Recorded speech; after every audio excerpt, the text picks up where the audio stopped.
A reading from the book of Psalms. Deep calls to deep.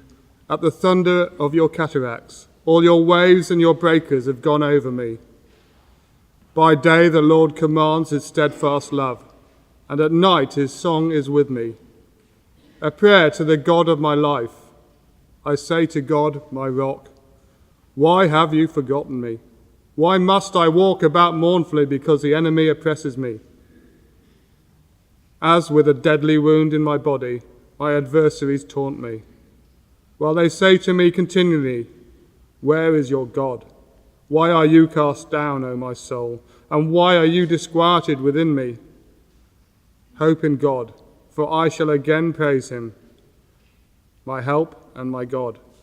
Thanks be to God.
Bishop Paul, distinguished guests, what a wonderful gathering about a terrible tragedy of the loss of the Derbyshire and her crew.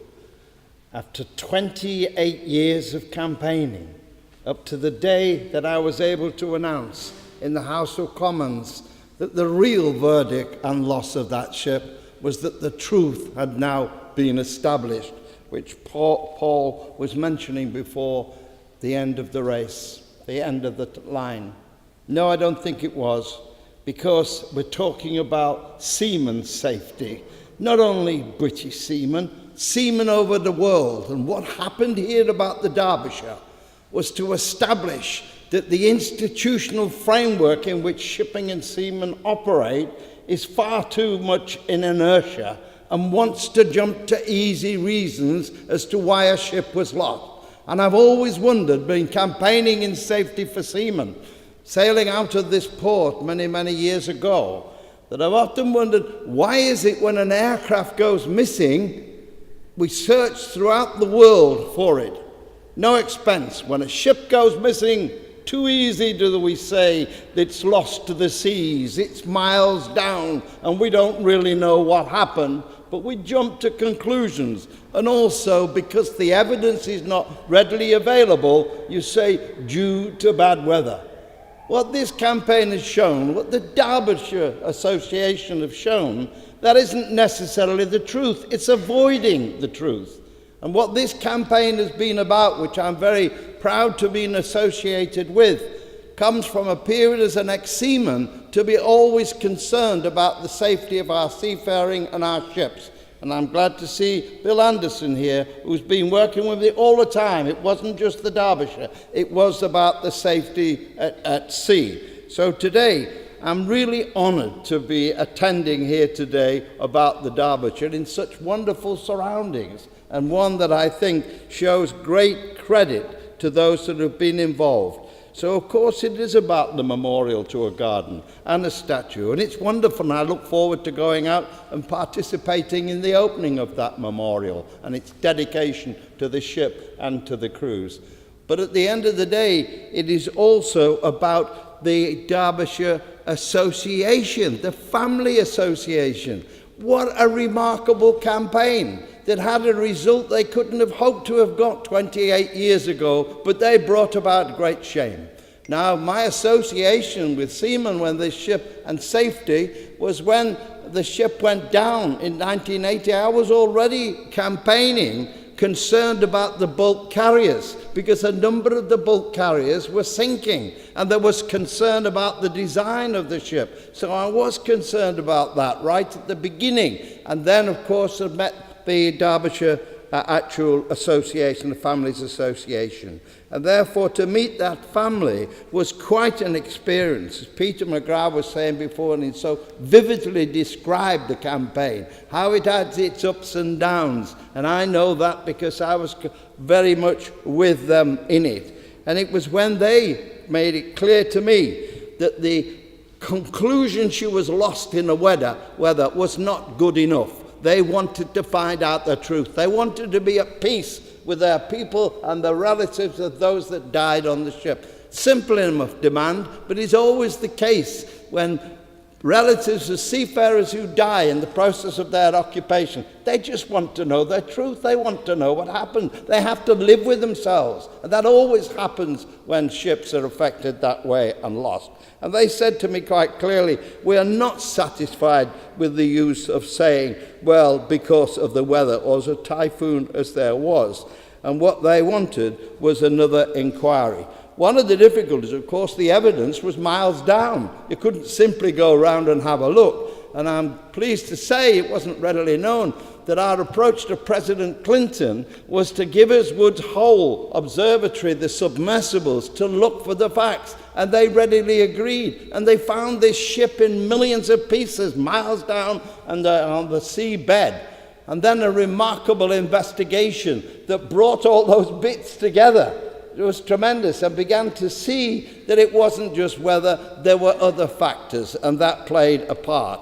And that evidence, of course, showing we had now had the evidence, we now had the ship, we have to do a proper examination, I then knew, as the minister responsible for those matters now, to actually say, right, what's new? Well, we've got the ship, we've got the evidence. And they did that analysis. It was remarkable analysis about what had happened on the ship when she'd gone down.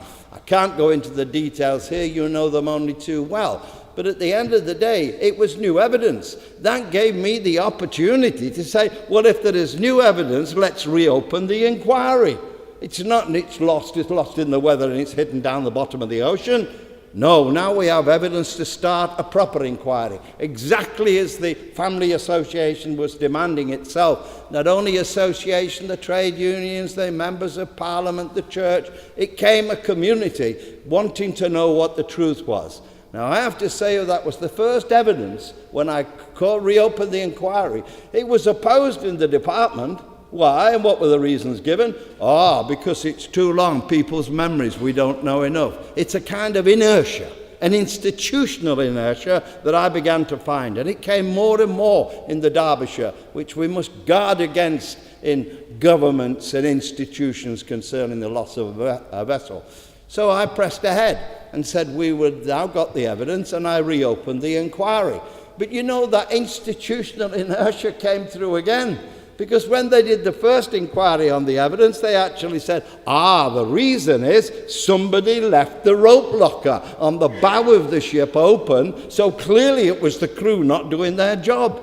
Easy to jump to a conclusion like that, an easy judgment.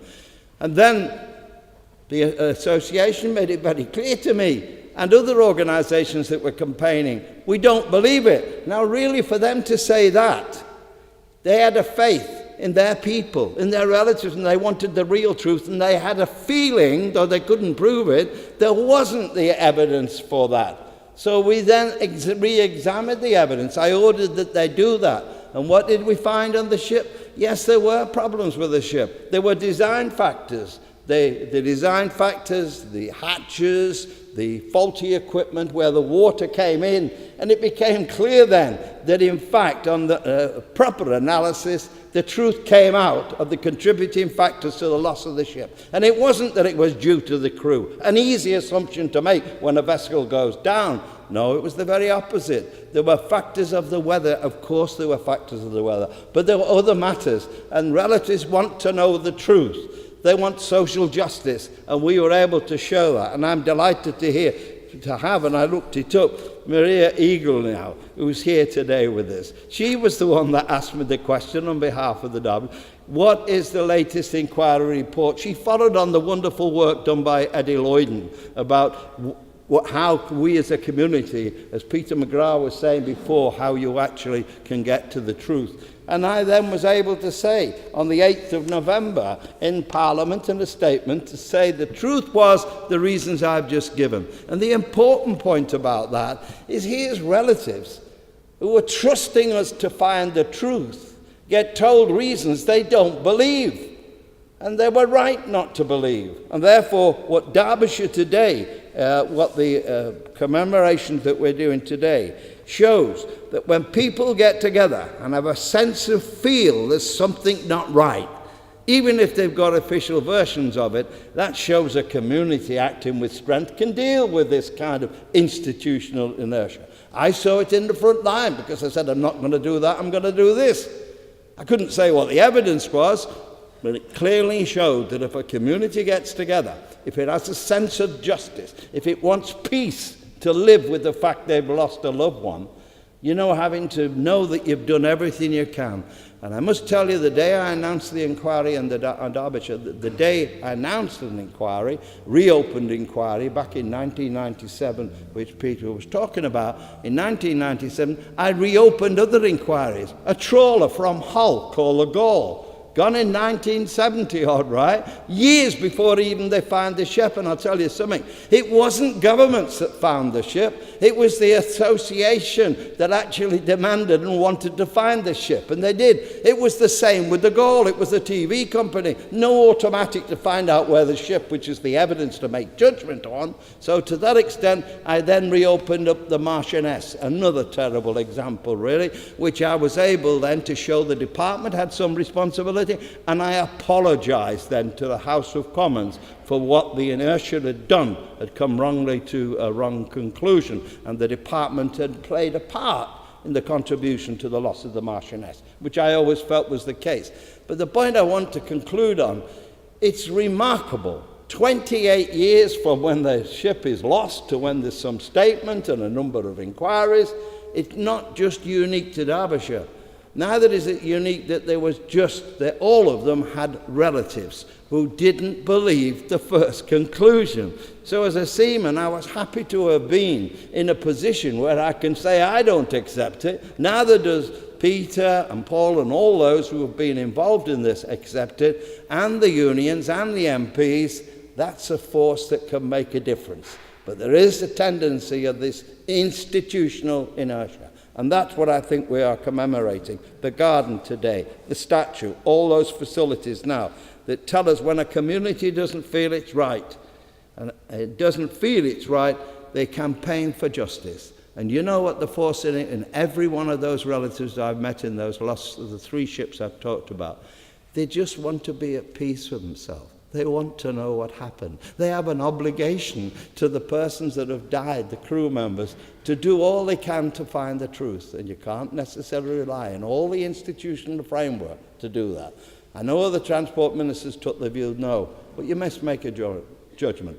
My background as a seaman, it didn't smell right either, but it could never have been achieved. And I want to say today here, to the association, it's not only as we're commemorating it here today, and it's not, as Peter said, the line is drawn. It's about safety at sea. It's about seafarers going to the land, where we're an island nation and we depend upon our seafarers. To recognise then, I say to the association on behalf of all the seamen, British and foreign, thanks for what you did, because all the legislative change means it made a difference for the fishermen on the Gaul. It made a difference for seamen sailing on our ships. It made a difference for passengers also sailing on a pleasure launch, that we have to do everything to keep it as safe. And all those people involved in those conveyances now are barges, ships, trawlers. It's a lot safer today. So can I say on behalf of all seamen at sea, thank you to the Derby Association. You made a major contribution to making our ships safer for the seamen to be able to follow their lives and carry out our trade for us. So we commemorate today, of course, the Derbyshire and the loss of those, tragic loss of that ship and its people. But we're commemorating a move that came about in maritime history, that the public did not believe what the framework of institutional said it was. It wasn't just weather. Find the truth, find the peace, and I say thank you on behalf of all seafarers for what you did in that campaign. Thank you.